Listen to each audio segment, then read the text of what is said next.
This sixth chapter wraps up the book's second part, which focuses on the management team. It delves into the methods through which we can exert influence within an organization's management, going beyond our direct areas of responsibility. The insights shared here are relevant not only within the management room's confines, but also beyond organizational boundaries. We aim to maintain our focus narrowly on the realm of organizational management.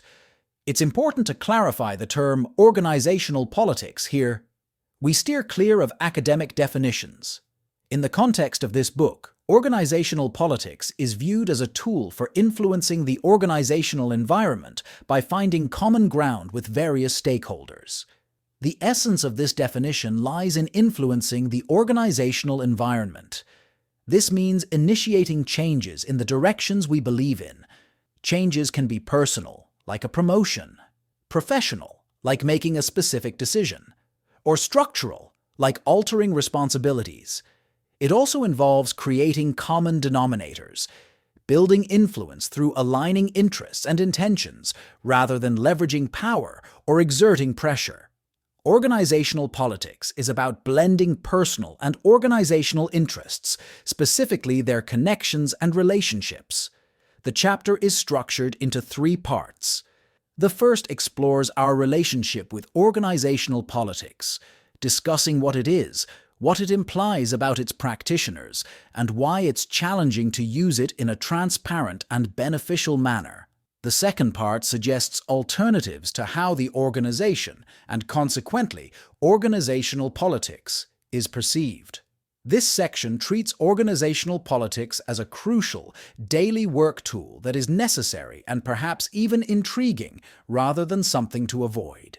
The final part summarizes the best practices for strengthening our political muscle, which were collected during our discussions.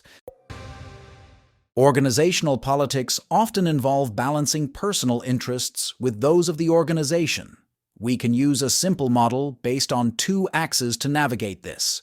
One issue with such models is that they can oversimplify complex realities. However, they can also help organize complexity to make it more manageable.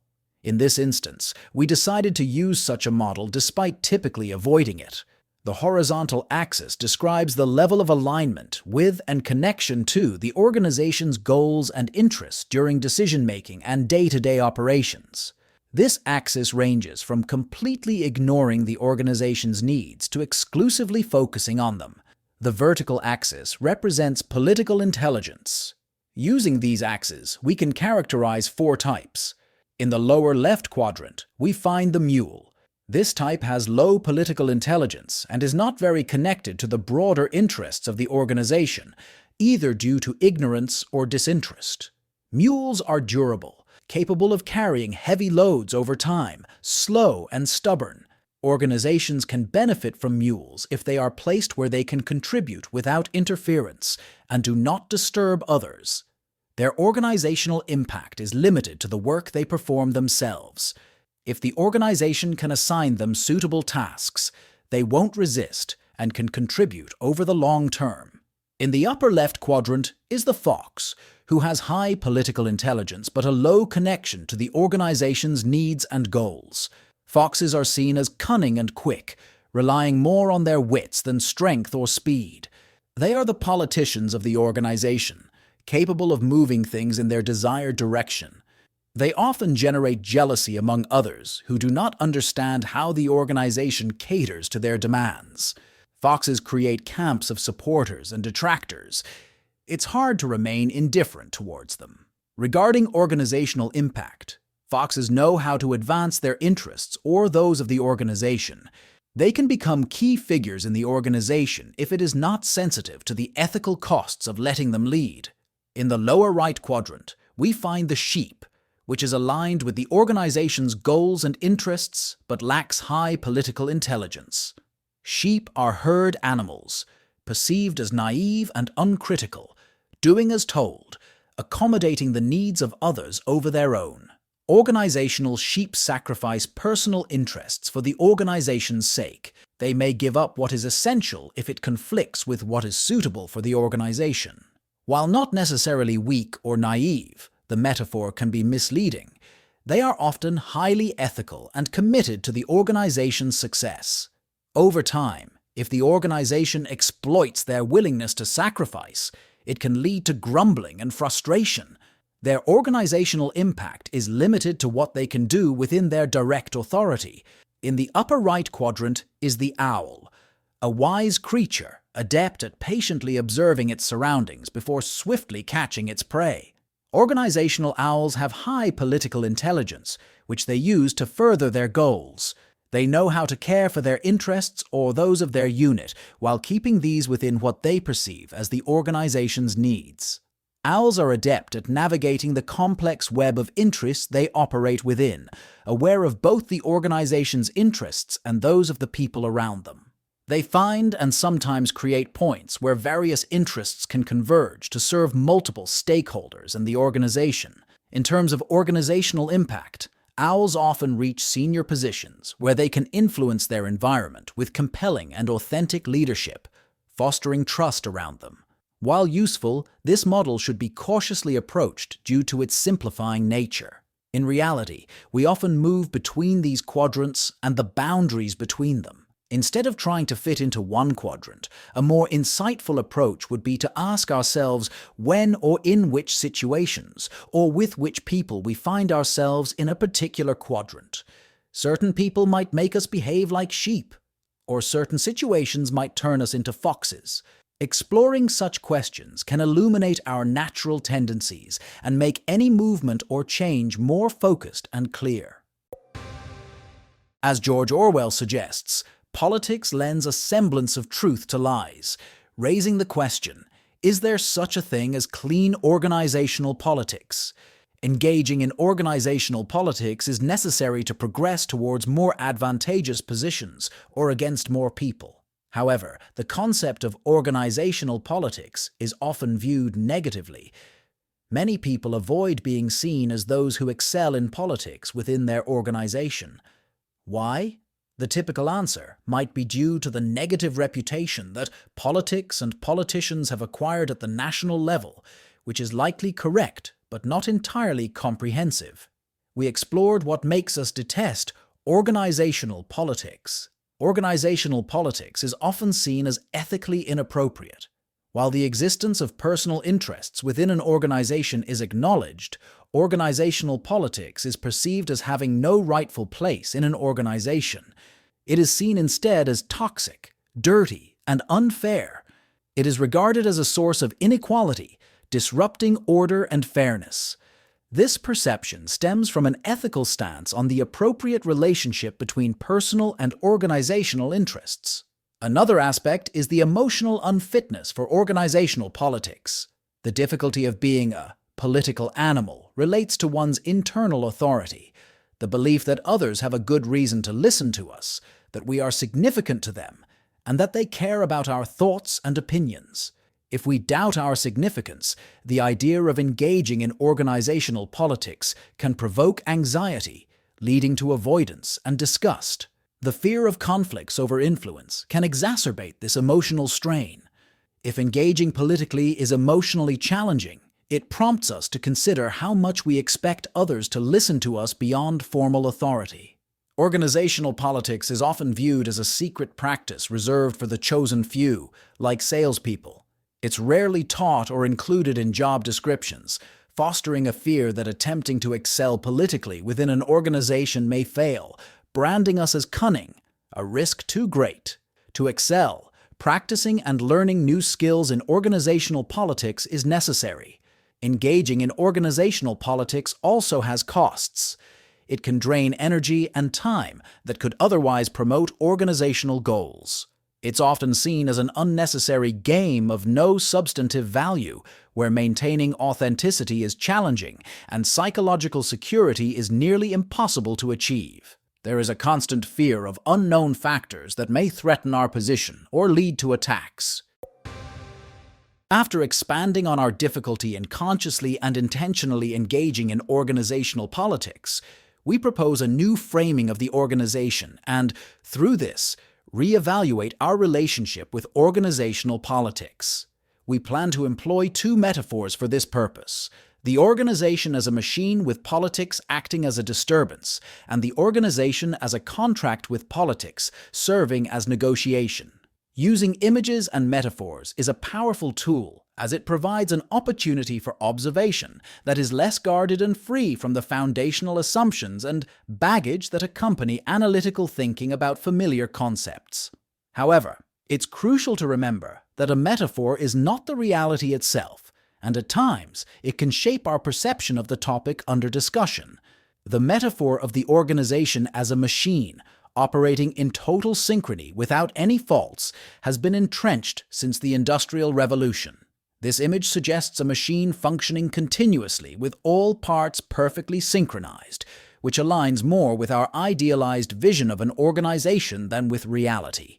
In such a fantasy, our organization functions in perfect harmony, free from conflicts or flaws, executing all plans with precision and characterized by management unanimously aligned around clearly defined goals, agreed processes, and uniform culture. As we embrace this metaphor, tolerating organizational politics becomes increasingly challenging. Politics is seen as something foreign, disrupting the organization's harmonious functioning. Thus, when we encounter human phenomena like competition, conflicts, personal interests, alliances and coalitions, and personal likes and dislikes, these are perceived as out of place in the harmonious and unified image of the organization. They are seen as diseases, faults, or illegitimate obstacles that disrupt the smooth operation of activities. Those involved in these political activities are often viewed as detrimental to the organization, and in many cases, they are even thought to have moral flaws or mental disturbances.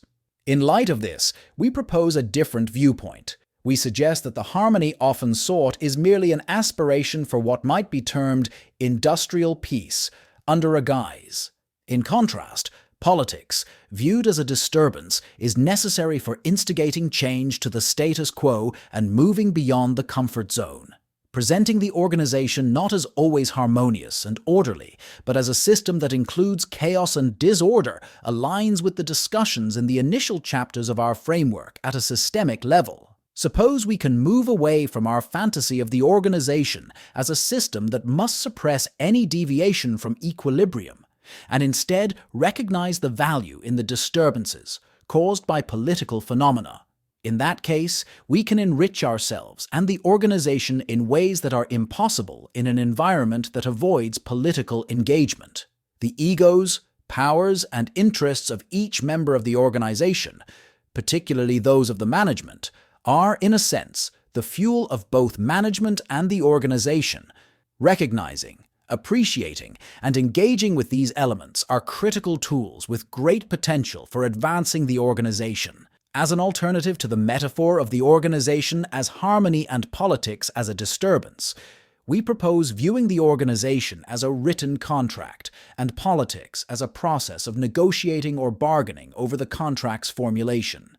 The purpose of organizational agreements, whether written or unwritten, formal or informal, is to regulate the power relations within the organization. When we view an organization through a contractual prism, it appears as a collection of agreements intended to manage organizational resources. These resources, like employees, budgets, and plans, aren't just obvious.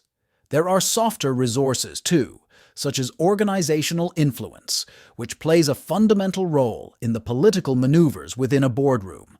Influence is exercised in decision-making and by echoing messages and broad agreements. Another example of a soft resource is the attention and references by the CEO, which are limited and often competitively sought after. It's crucial to recognize that the distribution of an organization's resources is asymmetrical and more dependent on the political capabilities of the management team than on their formal roles. The unequal distribution of resources perpetually creates discomfort among the management.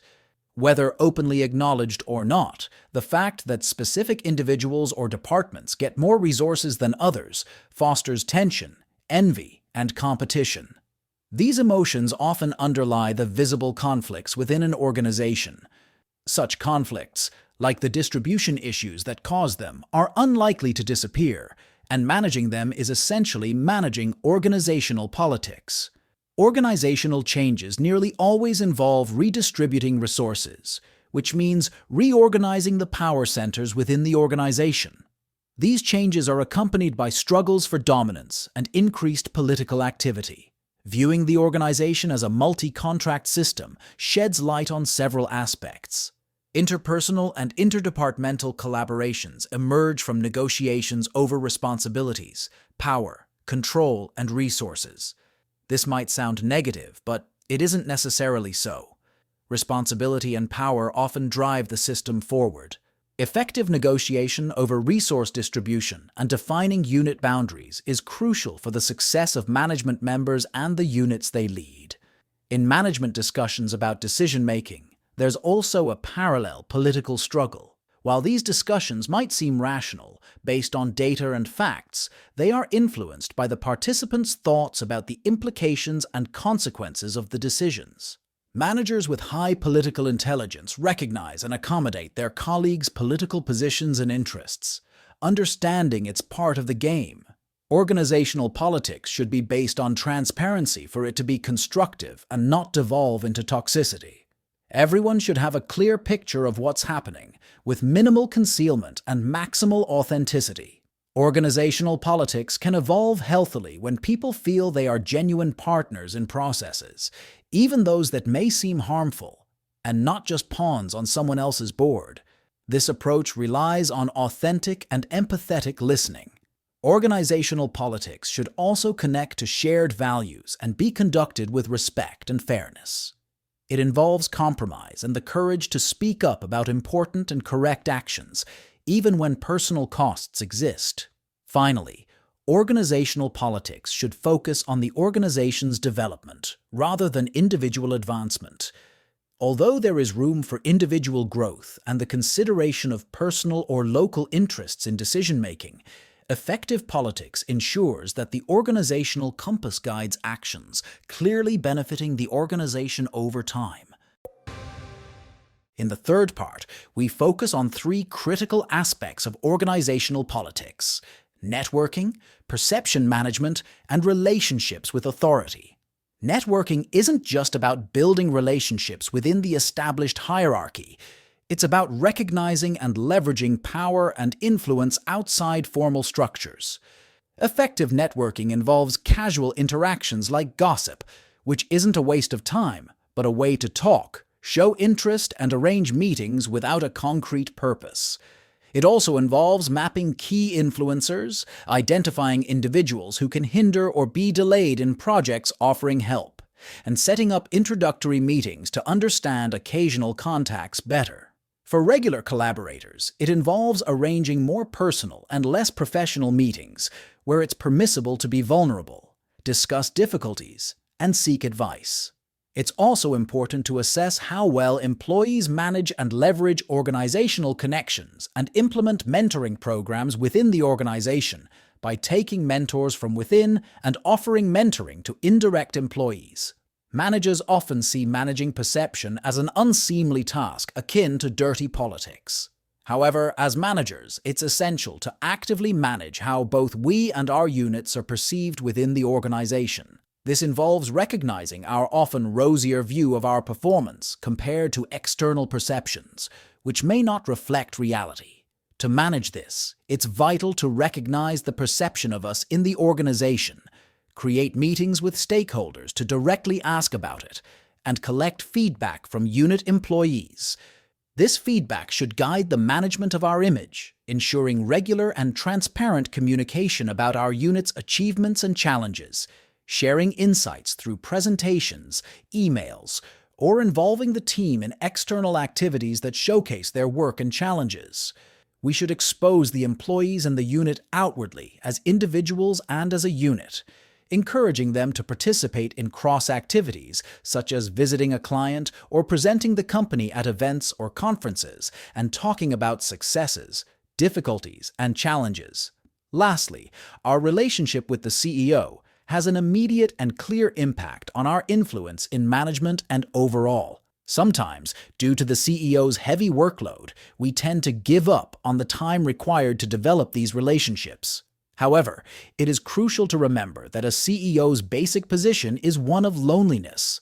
Connecting on this point is essential, as the less lonely they feel in your company, the greater your influence will be. To manage relationships with the CEO effectively, start by creating a sense of partnership. Share difficulties authentically, not to shift responsibility, but to deliberate and seek solutions together. Show interest in topics that concern the CEO and demonstrate empathy towards them. It's essential to insist on personal meetings, but come prepared with an agenda and critical issues that go beyond casual corridor conversations. Imagine what the CEO would do in any situation, and you can align your actions. It's crucial not to mimic, but to understand their perspective. Recognize their personal and systemic agenda, and if it differs from yours, find ways to highlight the importance of complementation and synergy that can arise from these differences. Create a personal bond or loyalty within the framework of clean politics, a connection that feels comfortable and authentic.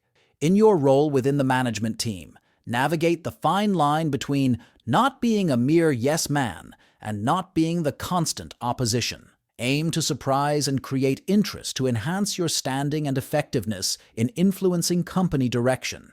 In all these areas, the goal is to create a genuine and impactful connection that enhances our ability to influence within the organization. We balance professional goals with personal interaction to build a supportive and effective workplace.